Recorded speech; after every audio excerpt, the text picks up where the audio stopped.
Hello students, welcome back to my new video. आज हम एक फेमस पोएट स्टीफन स्पेंडर द्वारा लिखी गई एक फेमस पोएम के बारे में डिस्कस करेंगे, जिसका नाम है an elementary school classroom in a slum. सबसे पहले हम पोएट स्टीफन स्पेंडर के बारे में बात करेंगे। स्टीफन स्पेंडर 20वीं शताब्दी के प्रसिद्ध अंग्रेजी कवि, निबंधकार और उपन्यासकार थे। उनकी कविताओं में सामाजिक न्याय, गरीबी, मानवता, समानता और शांति जैसे विषय प्रमुख हैं। वे समाज के गरीब और वंचित लोगों की समस्याओं को अपनी रचनाओं में प्रभावशाली ढंग से प्रस्तुत करते थे। उनकी प्रसिद्ध कविता an elementary school classroom in a slum गरीब बच्चों की दयनीय स्थिति और शिक्षा के महत्व को दर्शाती है। An elementary school classroom in a slum प्रसिद्ध अंग्रेजी कवि स्टीफन स्पेंडर की एक अत्यंत मार्मिक और सामाजिक चेतना से भरपूर कविता है। इस कविता में कवि ने झुग्गी बस्ती में रहने वाले गरीब बच्चों की दयनीय स्थिति का चित्रण किया है। ये बच्चे ऐसे वातावरण में रहते हैं जहाँ गरीबी, गंदगी, भूख, बीमारी और अज्ञानता का अंधकार फैला हुआ है। कवि बताता है कि इन बच्चों की दुनिया बहुत छोटी और सीमित है। उनके स्कूल की दीवारों पर महान लोगों की तस्वीरें, सुंदर प्राकृतिक दृश्य और दुनिया का नक्शा तो लगा है, लेकिन इनका उनके वास्तविक जीवन से कोई संबंध नहीं है। उनके जीवन की सच्चाई केवल गरीबी, तंग गलियाँ और अंधकार है। कवि सरकार, शिक्षकों और समाज से अपील करता है कि इन बच्चों को भी अच्छी शिक्षा, स्वतंत्र वातावरण और बेहतर जीवन के अवसर दिए जाएं, तभी उनका भविष्य उज्जवल बन सकता है। अब हम an elementary school classroom in a slum title का अर्थ क्या है, इसके बारे में बात करेंगे। कविता का शीर्षक an elementary school classroom in a slum बिल्कुल उपयुक्त और सार्थक है। इसका अर्थ है एक झुग्गी बस्ती में स्थित प्राथमिक विद्यालय की कक्षा। ये शीर्षक कविता के मुख्य विषय को स्पष्ट करता है। इसमें गरीब और वंचित बच्चों की दयनीय स्थिति, उनके अंधकारमय भविष्य तथा शिक्षा के महत्व को दर्शाया गया है। कवि यह संदेश देता है कि हर बच्चे को समान शिक्षा और बेहतर जीवन का अवसर मिलना चाहिए। अब हम इसका समरी के बारे में बात करेंगे। Far far from gusty waves these children's faces. कवि कहते हैं ये बच्चे समुद्र की तेज और ताज़ी हवाओं से बहुत दूर रहते हैं। उनके जीवन में प्रकृति की ताजगी और खुशी नहीं है। Like rootless weeds the hair torn round their parallel.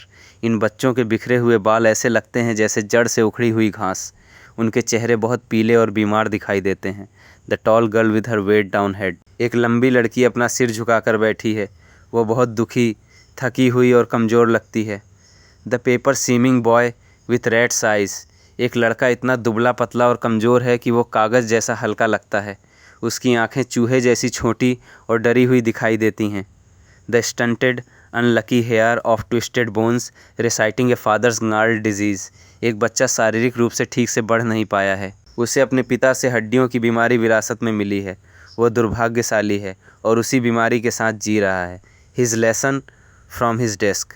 वो बच्चा अपनी बेंच पर बैठकर अपना पाठ पढ़ रहा है, लेकिन उसकी बीमारी और कमजोरी साफ दिखाई देती है। At back of the dim class 1 unnoted sweet and young. कक्षा के पीछे एक छोटा, प्यारा और मासूम बच्चा बैठा है, लेकिन कोई उसकी ओर ध्यान नहीं देता। His eyes live in a dream of squirrels game in tree room other than this. उस बच्चे की आंखों में सपने हैं। वो सोचता है कि काश वो इस उदास और गरीब कक्षा में न होकर पेड़ों के बीच गिलहरियों के साथ खेल रहा होता। उसका मन प्रकृति, आज़ादी और खुशियों की दुनिया में खोया हुआ है। On Sawar cream walls donations. कवि कहते हैं कक्षा की फीकी, गंदी और उखड़ी हुई दीवारों पर दान में मिली हुई कुछ तस्वीरें और चार्ट लगे हुए हैं। Shakespeare's head. दीवार पर महान कवि शेक्सपियर की एक तस्वीर लगी हुई है। Cloudless at dawn civilised dome riding all cities. वहाँ साफ आसमान, सुंदर इमारतों और बड़े बड़े शहरों की तस्वीरें भी लगी हैं, जो एक सुंदर और विकसित दुनिया को दिखाती हैं। बेल्ड फ्लावरी टायरोलीज वैले। एक तस्वीर में फूलों से भरी हुई सुंदर घाटी दिखाई गई है, जहाँ गायों के गलों में घंटियाँ बंधी हैं। ये बहुत सुंदर और शांत जगह का चित्र है। Open handed map awarding the world it's world. दीवार पर दुनिया का नक्शा भी लगा है, जो पूरी दुनिया का ज्ञान देने का प्रतीक है। And yet for धीज children धीज Windows not this map there world. लेकिन इन गरीब बच्चों के लिए यह नक्शा या सुंदर तस्वीरें उनकी असली दुनिया नहीं हैं। उनकी दुनिया तो केवल इस स्कूल की खिड़कियों से दिखाई देने वाली गरीबी और उदासी है। Where all their futures painted with a fog. इन बच्चों का भविष्य धुंध से ढका हुआ है। उनके जीवन में कोई स्पष्ट उम्मीद या उज्जवल भविष्य दिखाई नहीं देता। A narrow street sealed in with a lead sky. उनकी दुनिया एक तंग और गंदी गली तक सीमित है, जिसके ऊपर भारी और उदास आसमान छाया हुआ है। Far far from rivers, capes and stars of words. वे नदियों, समुद्र के किनारों, प्रकृति की सुंदरता और ज्ञान की विशाल दुनिया से बहुत दूर हैं।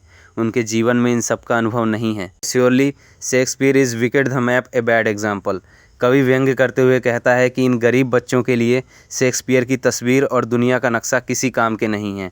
वे उनके जीवन से बिल्कुल मेल नहीं खाते। With ships and sun and love tempting them to steal. इन तस्वीरों में जहाज, धूप, सुंदर दुनिया और खुशहाल जीवन दिखाया गया है। इन्हें देखकर बच्चों के मन में भी ऐसी ज़िंदगी पाने की इच्छा होती है, लेकिन गरीबी के कारण वे गलत रास्ते पर जाने के लिए मजबूर भी हो सकते हैं। For lips that slightly turn in their crammed holes. ये बच्चे बहुत छोटे, तंग और गंदे घरों में रहते हैं। उनका पूरा जीवन उन्हीं सीमित जगहों में बीत जाता है। From fog to endless night. उनका जीवन दुख, निराशा और अंधकार से भरा है। उनका वर्तमान भी धुंधला है और भविष्य भी अंधकारमय दिखाई देता है। On their slag heap धीज children. ये बच्चे कूड़े, कचरे और गंदगी से भरे इलाके में रहते हैं। Where skins peeped through by bones.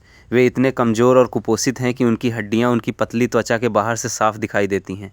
And spectacles of steel with मेंडेड glass like bottle beads on stones. कुछ बच्चों ने पुराने लोहे के फ्रेम वाला चश्मा पहन रखा है, जिसके टूटे हुए शीशे को जोड़कर ठीक किया गया है।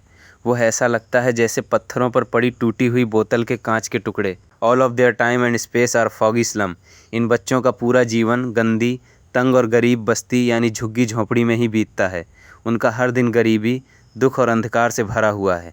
So blot their maps with slums as big as doom. इसलिए कवि व्यंग्य करते हुए कहता है कि अगर दुनिया के नक्शे में इन बच्चों की वास्तविक दुनिया दिखानी है, तो उसमें सुंदर देशों और शहरों की जगह बड़ी बड़ी झुग्गियाँ, गरीबी और दुख को ही दिखाना चाहिए, क्योंकि यही उनके जीवन की सच्चाई है। अनलेस गवर्नर, इंस्पेक्टर, विजिटर, कवि सरकार के अधिकारियों, स्कूल निरीक्षकों और समाज के सभी जिम्मेदार लोगों से अपील करता है कि वे इन गरीब बच्चों की मदद करें।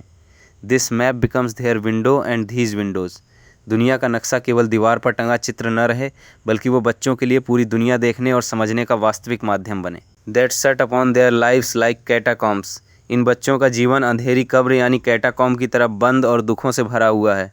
उनकी ज़िंदगी सीमित और निराशाजनक है। Break open till they break the town. कवि प्रार्थना करता है कि इन बंदिशों को तोड़ दिया जाए, ताकि बच्चे गरीबी और तंग बस्तियों से बाहर निकल सकें। And show the children to green fields. बच्चों को हरे भरे खेत, खुला वातावरण और प्रकृति की सुंदरता देखने का अवसर मिले। And make their world run Azure on gold Sands. उनका जीवन भी नीले आकाश और सुनहरी रेत की तरह सुंदर, उज्ज्वल और खुशहाल बन जाए। And let their tongues run naked into books the white and green leaves open. बच्चों को खुलकर पढ़ने, सीखने और अपनी प्रतिभा को विकसित करने का पूरा अवसर मिले। किताबों के ज्ञान का संसार उनके लिए खुल जाए। History theirs whose language is the sun. इतिहास उन्हीं लोगों का बनता है जो ज्ञान, शिक्षा और उजाले यानी सूरज की भाषा सीखते हैं। इसलिए इन बच्चों को भी शिक्षा और अवसर मिलने चाहिए, ताकि वे अपने जीवन का इतिहास स्वयं लिख सकें। अब हम इस पोएम की समरी को आसान भाषा में बात करेंगे। कविता की शुरुआत में कवि एक झुग्गी बस्ती के प्राथमिक विद्यालय का दृश्य प्रस्तुत करता है। कक्षा में बैठे बच्चे सामान्य बच्चों जैसे स्वस्थ, प्रसन्न और उत्साहित नहीं हैं। वे कुपोषण, बीमारी और गरीबी से पीड़ित हैं। कवि कहता है कि इन बच्चों के चेहरे समुद्र की ताज़ी हवाओं से बहुत दूर हैं। उनके चेहरे पीले और कमज़ोर हैं। उनके बिखरे हुए बाल ऐसे लगते हैं जैसे जड़ से उखड़ी हुई घास।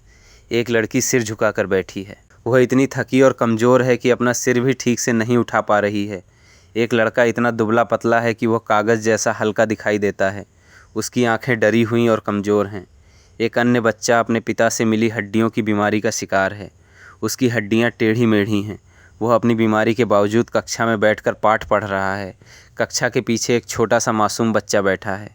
कोई उसकी ओर ध्यान नहीं देता। वह अपने सपनों में खोया रहता है। उसकी कल्पना में पेड़, गिलहरियाँ, हरियाली और खुला आकाश है। वह इस दुखद वातावरण से दूर प्रकृति की गोद में जाना चाहता है। कवि आगे बताता है कि कक्षा की गंदी और फीकी दीवारों पर कुछ दान में मिली हुई तस्वीरें लगी हैं। इनमें महान कवि शेक्सपियर की तस्वीर है। दुनिया का नक्शा लगा है। सुंदर घाटियों, फूलों, पर्वतों और विकसित शहरों की तस्वीरें लगी हैं। ये सभी चित्र सुंदर और समृद्ध संसार का परिचय देते हैं, लेकिन कवि कहता है कि इन बच्चों के लिए ये सब केवल दीवार की सजावट हैं। उनकी वास्तविक दुनिया इन तस्वीरों जैसी नहीं है। उनकी दुनिया गरीबी, गंदगी, बीमारी और तंग गलियों तक सीमित है। उनका भविष्य धुंध में छिपा हुआ है। कवि व्यंग्य करते हुए कहता है कि इन बच्चों के लिए शेक्सपियर की तस्वीर और दुनिया का नक्शा किसी काम के नहीं हैं। जब बच्चों को 2 समय का भोजन नहीं मिलता, तब उन्हें दुनिया का नक्शा दिखाने से क्या लाभ। जब उनका जीवन अंधकार में है तब उन्हें सुंदर संसार की तस्वीरें दिखाना केवल मजाक जैसा है। इन चित्रों में जहाज, समुद्र, प्रेम और सुंदर जीवन दिखाई देता है, लेकिन बच्चों की दुनिया में केवल भूख, बीमारी और निराशा है। कवि बताता है कि ये बच्चे इतनी गरीबी में जीते हैं कि उनकी हड्डियां शरीर से बाहर दिखाई देती हैं। उनके पास पुराने टूटे हुए चश्मे हैं। वे गंदगी और कूड़े कचरे के ढेर के पास रहते हैं। उनके घर छोटे, अंधेरे और तंग हैं। उनका पूरा जीवन झुग्गियों तक सीमित है। उनके सपने भी गरीबी के कारण दम तोड़ देते हैं। कवि कहता है कि यदि इन बच्चों की दुनिया का सही नक्शा बनाना हो तो उसमें सुंदर शहरों, समुद्रों और पर्वतों की जगह झुग्गियाँ, गरीबी और दुख दिखाने चाहिए, क्योंकि यही उनकी असली दुनिया है। वे दुनिया की सुंदरता से बहुत दूर हैं। कविता के अंतिम भाग में कवि सरकार, स्कूल निरीक्षकों और समाज के सभी जिम्मेदार लोगों से प्रार्थना करता है।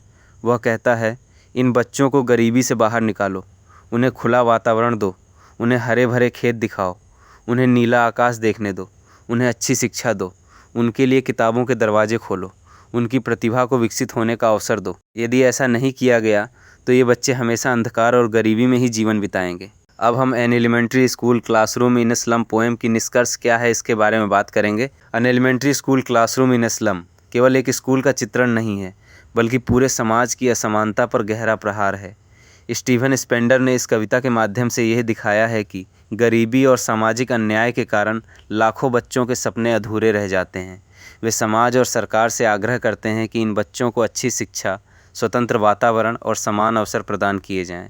तभी वे भी अपने जीवन का उज्जवल भविष्य बना सकेंगे और इतिहास में अपना स्थान प्राप्त कर सकेंगे। यही इस कविता का सबसे महत्वपूर्ण संदेश है। ये था an elementary school classroom in a slum poem की एक्सप्लेनेशन।